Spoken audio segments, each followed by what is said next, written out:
The first lesson I want to go over, okay, and this is called reading the board. Okay? This is very important for quickly reading hands.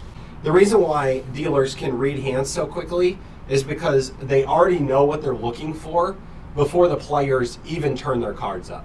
I'll give you an example of what I mean. So let's forget about these hole cards right now. Let's look at the board and think, what is possible? What could players have? There's a few key things to watch out for. First of all, there's a pair on the board. A pair on the board means that there is a possible full house on the board. In this case, we have two pair on the board.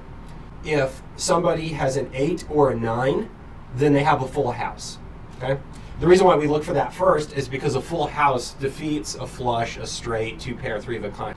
So I quickly glance. So this person has an 8. I would know immediately by reading the board, I would see that 8, check for the straight flush, nobody, okay, winner. You've just eliminated reading every single hand, okay? This is called reading the board. Very important. Okay, so let's get these hands back out there. Let's assume that this guy's out of the hand, so we don't have the full house, okay? What else is available on the board? Well, I give you a hint soon. We have 3 clubs on the board. If there's 3 of the same suit, look for flushes. Because if they have 3 on the board and 2 in their hand, then they have a flush. We scan real quick. Nobody has the flush. Okay? Now, what do we look for? We look for connecting cards. We look for the straight. See that? The only thing we're missing is the 7 here. The key card is the 7. If they have the 7, then either a 10 or a 5 will complete the straight. See that? But they have to have the 7. This is called reading the board. And this is how you eliminate hands in deal. So to quickly recap your checklist, check for pairs on the board. If there's a pair, check for the full house. Okay? In this case, either an 8 or a 9 will give you a full house. Also, pocket 6s will give you a full house. So if they have pair of 6s, okay? So if there's a pair on the board, you're looking for pocket pairs and you're looking for matching cards. A lot of times new dealers will see the 9 and immediately say, oh, 3 of a kind. What I want you to do, when you see a pair on the board, don't think 3 of a kind. Think full house. Because if they have another matching card, okay, look at this, 9, 8, full house, right?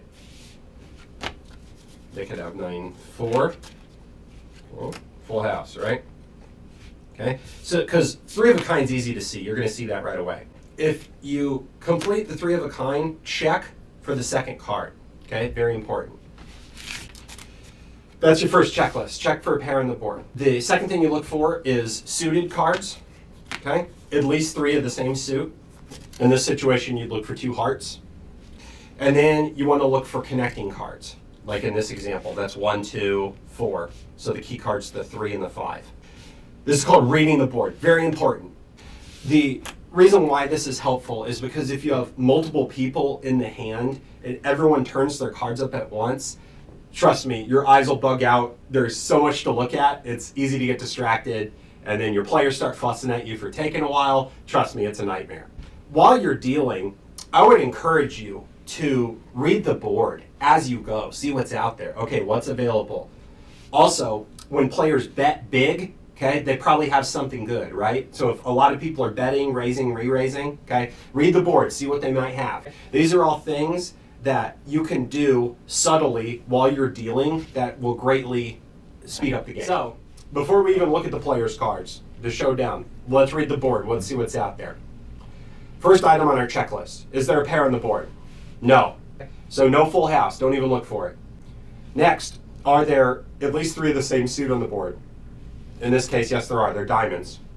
The first thing I'm going to look for when everyone flips their hands over is 2 diamonds. If they have 2 diamonds, they have a flush, right? Any other hand isn't going to be any good. Also, the third item on our list is a straight. Look at these. These cards are very close together, right? And the key card is the queen. Because if you line these up like this, right, we're missing the queen. See that? You check for the flush first, because the flush beats the straight, right?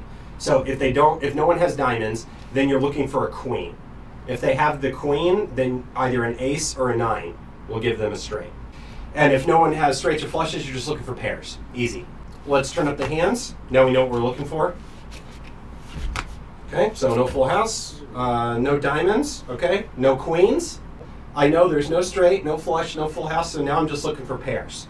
I'm pretty sure he's in the lead right here with top pair, right? But, oh, he actually has 2 pair. See, it's easy to miss. All right, well, now I know he's in the lead. So he has 2 pair. Once you've identified a strong hand, you want to kill the hands as you go. When there's all of these cards on the layout, okay, you want to eliminate hands that you know aren't going to win. So anything that doesn't beat 2 pair, we're going to get rid of.